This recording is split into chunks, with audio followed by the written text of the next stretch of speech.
Edad Media, la península ibérica entre los siglos VIII y XII.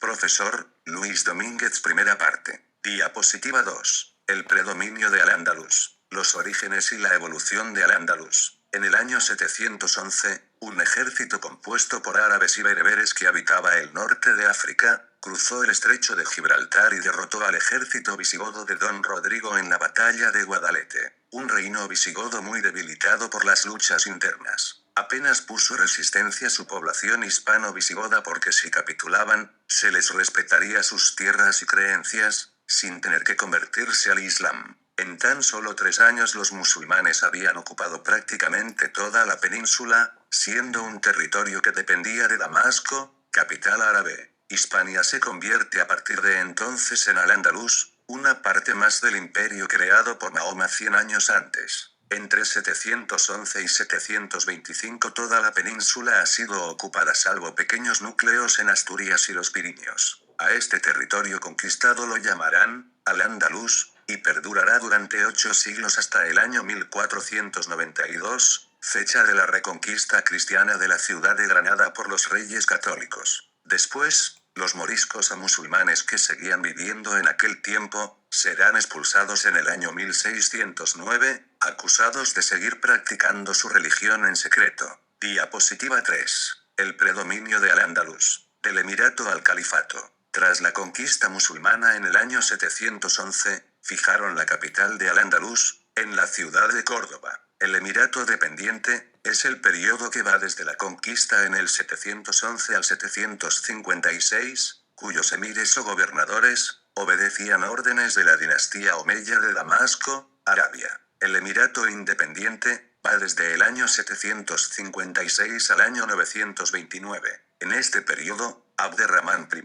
un príncipe omeya que había escapado de la matanza de su familia por sus enemigos, los abasíes, huyó de Damasco y se refugió en la península ibérica. Aquí se proclamó emir, es decir, príncipe independiente de aquel imperio musulmán que ahora había trasladado la capital a Bagdad. El califato, es el periodo que va desde el año 929 al año 1031. Abderramán III, descendiente del primer emir, se proclamó califa en el año 929, es decir, no reconocía ninguna autoridad política o religiosa por encima de él. Fue un periodo de gran esplendor político y cultural de Al-Ándalus. Se recaudan impuestos de los reinos cristianos incluso. Su hijo, Alakán II, reunió una gran biblioteca que era considerada la mayor del mundo. Córdoba se había convertido en la capital más grande y culta de Europa occidental. Diapositiva 4. El predominio de Al-Ándalus. El final del califato. No obstante, a pesar del esplendor, se produjeron tensiones entre diferentes clanes árabes, o disputas entre árabes, berberes y muladíes, es decir, hispanos convertidos al Islam. Todo ello provocó frecuentes luchas civiles. Por otra parte, los núcleos cristianos que se resistieron a la conquista, se hallaban en el norte de la península, en las montañas del Cantábrico. Más adelante se consolidarán en reinos e irán extendiéndose por la meseta central y el valle del Duero. A finales del siglo XI, debido a la debilidad del califato, se produjo un ascenso de un caudillo militar llamado Almanzor. Con él, el califato llegó a su apogeo militar. Las razias, o campañas de saqueo musulmanas lograron llegar hasta Santiago de Compostela o Barcelona, pero a la muerte de Almanzor, se sucedieron guerras civiles que llevarían a disolverse la unidad del califato en 1031 por reinos taifas. Diapositiva 5. El predominio de Al-Ándalus. Reinos de taifas e imperios norteafricanos. En los siglos XI y XII, se sucedieron periodos de disgregación o taifas, que significa bandos, y periodos de unidad. En tiempo de reinos taifas independientes, se vivirá un auge cultura en ciudades como Zaragoza, Valencia, Badajoz, Toledo o Sevilla, pero estas ciudades no tenían una gran defensa. La expansión de los reinos cristianos obligó a los reyes de las taifas a pedir ayuda a los almorávides del norte de África, una tribu guerrera que había formado un imperio en Marruecos. Así, con la excusa de defender las taifas de los cristianos, los almorávides incorporaron al Ándalus a su imperio en Marruecos. En el siglo XII, el imperio almorávide se derrumbó y volverán a dividirse en taifas. Los almohades, otro pueblo norteafricano, Acusaron a los almorávides de haber olvidado la pureza del Islam y conquistaron sus territorios en Marruecos, fundando un nuevo imperio. En el año 1146, pasaron a la península dominando todo al-Ándalus. Su capital la establecieron en Sevilla, pero también su imperio se deshizo, resurgiendo los reinos taifas. El avance cristiano llegará hasta el río Guadalquivir y los cristianos obligarán al pago de tributos o parias a los reyes musulmanes. Diapositiva 6. Sociedad y economía andalusí.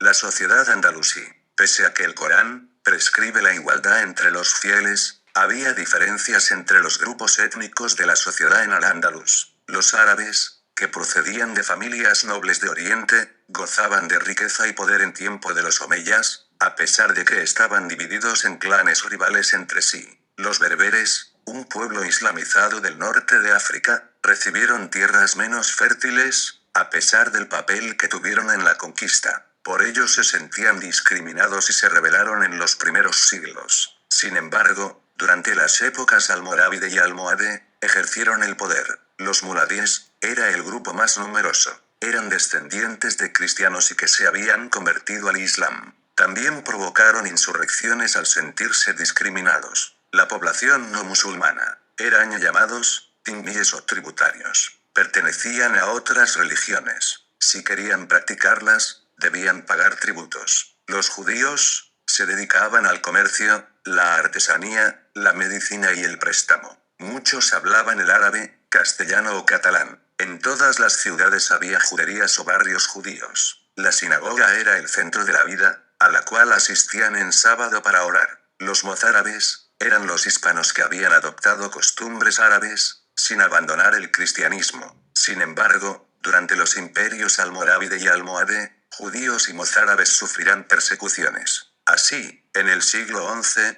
la mayoría de los mozárabes emigrarán a los núcleos cristianos del norte de la península. Diapositiva 7. Sociedad y economía andalusí.